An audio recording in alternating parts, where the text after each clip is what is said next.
Okay, everybody, this is E. Marcel Truth, the Sports Inquirer, and thank you for joining us for another edition of Fighting Peaches as we recap Georgia State's football win over Louisiana-Monroe this past weekend. We're recording this on October 11th, 2021. On today's broadcast, as I mentioned, we'll go over Georgia State's victory as well as looking at the rest of the Sun Belt Conference. As always, to follow everything that we do, head to the mothership to sportsinquirer.net, premier site for news and notes in the world of sports. You can go on there and see all of our content from Georgia State Athletics, including one we just posted about 30 minutes ago.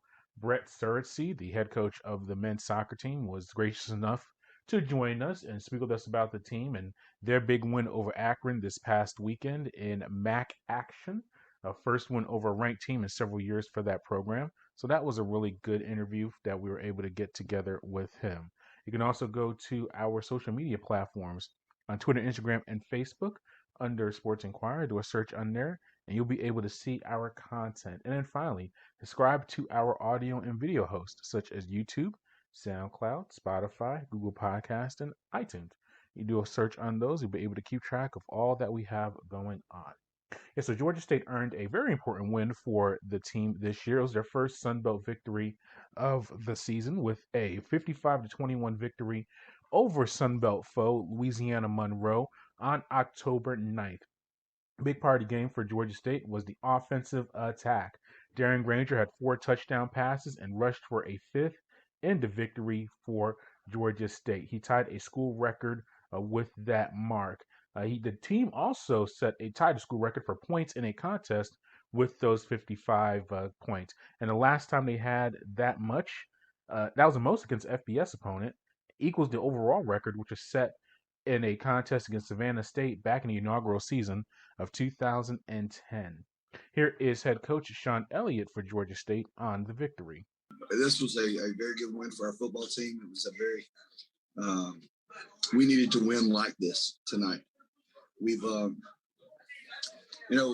we played 4 quarters, but I don't think when we've had a lead like this at halftime, I don't think we finished a lot of games with great intention and finishing all 4 quarters. And I thought tonight we won the first, the second, the third, and the fourth to the very last handoff and that clock running down. And our halftime speech or talk or whatever you want to call it was about, hey, we've got a test in front of us as a football team. We can go out here and be an average football team and flounder around and not look very sharp and lose our focus and concentration, or we can go out here and keep doing what we've done the first 2 quarters and handling them both offensively, defensively, and special teams, and improve as a football team and grow as a football team, mature as a football team. And we've done that.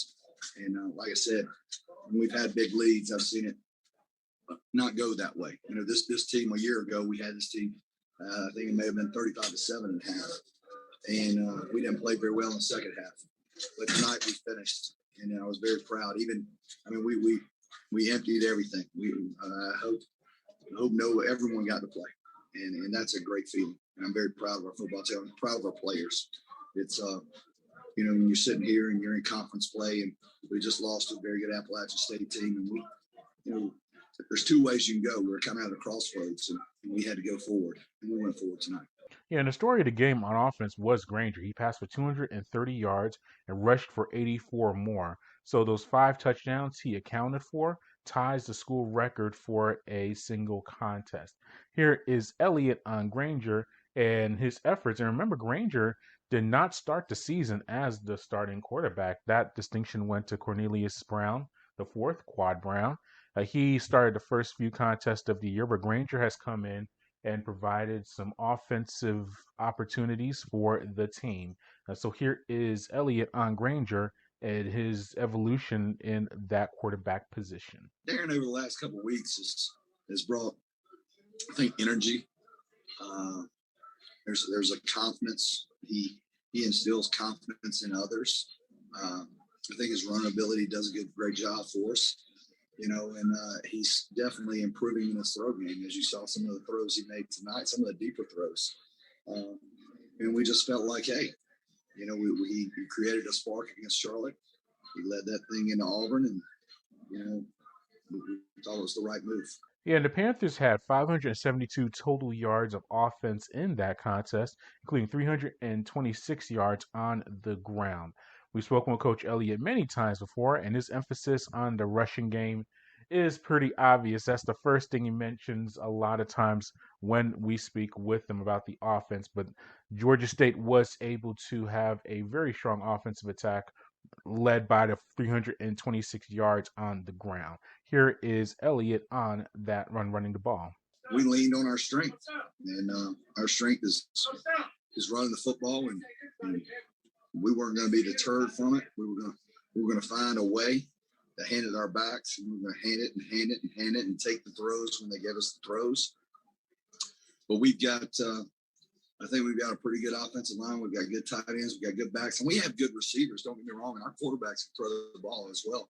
But, and maybe it's just me as the head football coach, but I thought that was the way we were going to take control of this game. And that's the way we did. It was pretty evident from our first drive. And we were going to move the football that way. Yeah, and we also saw some solid contributions from normal receivers that we look at the team, look at McCoy, look at Sam Pickney as the leading receivers for the team. But those guys have either through injury or just scheme have not had many opportunities so far this season. But in the contest against Monroe, we saw tight end Aubry Payne and wide receiver Jajarius Creedle. They each had 2 touchdown receptions in the contest. And Jam Williams had 67 yards on 12 carries, and Tucker Gregg had 83 yards on 15 carries. And Quad Brown did actually come into the contest later and get a rushing touchdown. Creedle finished the night with 7 catches for 130 yards, both career and 7 catches, 130 yards, both career highs. And Payne also registered high marks with 6 receptions for 58 yards in the contest, including those 2 TD catches. Here is Payne on the win and scoring those touchdowns and contributing to the Panthers offense.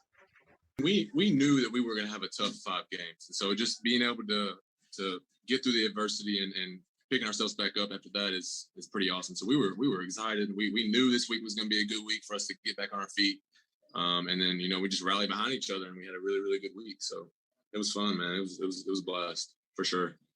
That I was just telling everybody, that's the first time I've ever been in the end zone twice in my entire career, like from Pee Wee. I don't think I've ever gotten in the end zone twice. But yeah, man, it's been a long road. I feel like I haven't scored forever, but I feel like the coaches called some great plays tonight, and it was an awesome game. It was really cool to get in the end zone twice. And Georgia State took control of the contest from the very beginning. They had a 28-point lead in the first half. Williams started scoring with a 1-yard TD run in the very first quarter, and that actually tied the game at 7-all with 6:35 left to play in the first quarter. Granger had led 2 long scoring drives in the contest after that TD, hitting Payne with a 10-yard TD pass and then connecting with Creedle for that 31-yard TD strike to give Georgia State the 21-7 lead with 4 minutes left in the half. Georgia State was able to get the ball back 2 plays later on Louisiana-Monroe's possession when safety Jalen Tate forced a fumble that was recovered by defensive end Javon Dennis, recovering the ball at the ULM 34-yard line. Those 2 were some highlights for the defense of Georgia State, including sophomore safety Antavius Lane. He had his 5th career interception in the contest. Linebacker Blake Carroll. He led the team with 8 tackles and 1 for loss. And defensive end Jeffrey Clark had 2 tackles for loss, including 1 sack. The Panthers defense forced an interception that in the contest that was intercepted by Lane. They forced 3 fumbles and recovered 1 of them in the victory. We spoke to Coach Elliott before the contest about the emphasis on creating turnovers and increasing the amount of possessions that their offense can have. And they were able to execute that well with those defensive statistics. Here is Elliott after the contest on creating the turnovers for those opportunities. Yeah, that's good teams create turnovers, and when they create turnovers, it just fuels the offense to put together drives. And should have had a couple more if it weren't for the penalties, but they fly around. Tate got his hand on the ball right there that was negated for a penalty, and then the lane, excuse me. And then Jalen Tate makes when he comes off the safety level and delivers that blow to cause that fumble and that turnover, I really didn't even know who it was at the time, and because it came so fast. And what a electric kick. It brought just great enthusiasm from me as a coach and our players. And, when you can do that stuff, turnovers are instant emotion, instant energy. It's like you get a shot right there. So it's great to have them. Yeah, and off that possession that was set up by the fumble recovery, Greg was able to go into the end zone from 2 yards out to give Georgia State the 28-7 advantage going into halftime.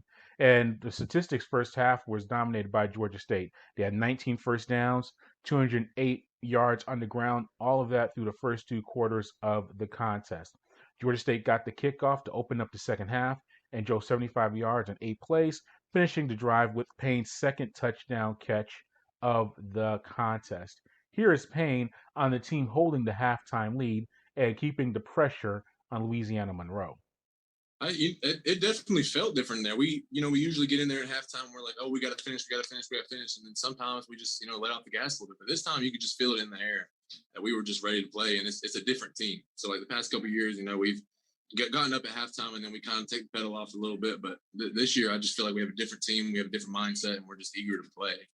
And I think we have a fun time doing it. So I think that was the mindset for us. And I think just getting out there and playing again. I don't think any of us wanted to go to halftime. I think we wanted to continue to play and continue to push the gas. So I think a different atmosphere in there this halftime.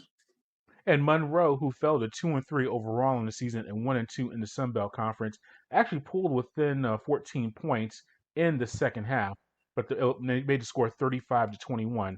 But the Panthers answered with 3 consecutive touchdowns on their subsequent possessions to take control of the contest. Here is Elliott on the team playing a complete contest. I said it was a very good contest for us. All phases were really just honed in, and they did an exceptional job.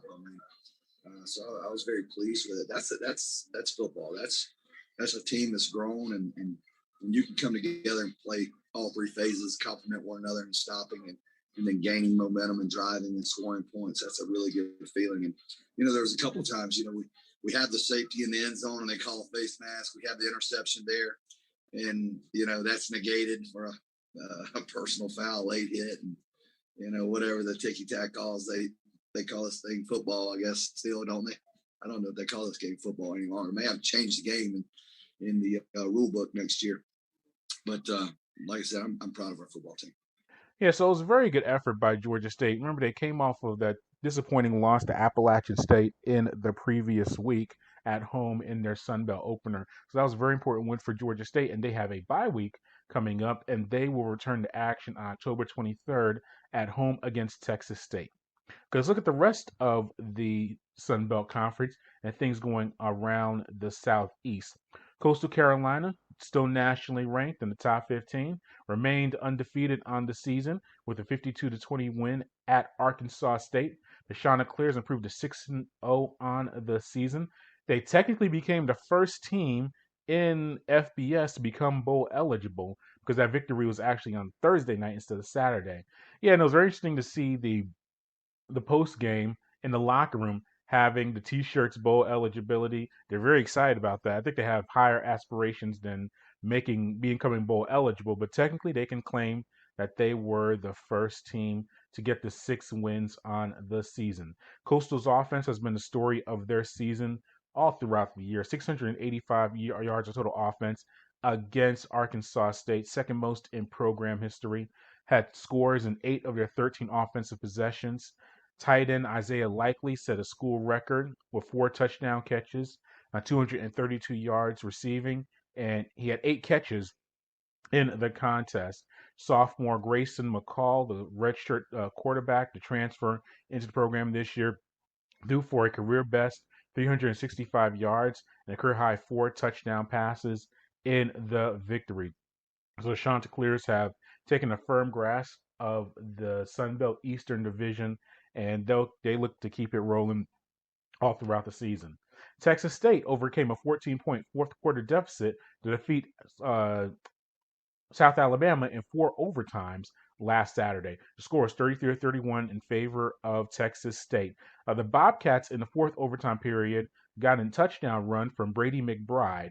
South Alabama got the ball in subsequent possession and were unable to convert on a pass in the end zone on the final play of the contest, and that was it. So San Marcos saw a very interesting contest, 4 overtime periods, but Texas State was able to emerge with a victory over South Alabama. Georgia Southern looked like they were going to have the comeback of the season in the Sun Belt Conference. They were down 24-3 to Troy early in the third quarter and made a comeback attempt, but fell just short as the Trojans were able to earn a 27-24 victory at Georgia Southern. A big play of the contest was junior Brooks Boos. He kicked a 24-yard field goal with 1:46 left in the contest to break the 24 all tie. So that was the difference maker for Troy to earn the victory. A big effort from quarterback Gunnar Watson for Troy. He had 270 yards throwing with a pair of touchdown passes to lead the way. Troy was able to limit Georgia Southern, who we know is a run-based offense, to only 82 yards rushing in the contest. So Troy's defense was a big part of that victory, and that's a very important victory for Troy and I've mentioned it before in previous shows, and I'll say it again. You're starting to look at bowl eligibility and I was tongue in cheek about Coastal Carolina getting six wins already, and I think they have aspirations to have double-digit wins, an undefeated season, and a major bowl appearance. But you can start looking at the looking at the schedule right now of some of these teams to get to that magical number of 6 to get bowl eligibility. And Troy getting that win was a very big push for them towards that. And probably the game of the week this week in the Sun Belt Conference is taking place tomorrow on October 12th. Appalachian State, who is preseason co-favorite with Coastal in the Eastern Division, they're going to face Louisiana on the league's pick, the preseason pick, the Western Division. They're going to play each other on Tuesday night on ESPN2, which is October 12th. And both teams are undefeated in Sun Belt play. Very big contest for both teams. I think Louisiana is probably going to be in a prime position to win the Western Division.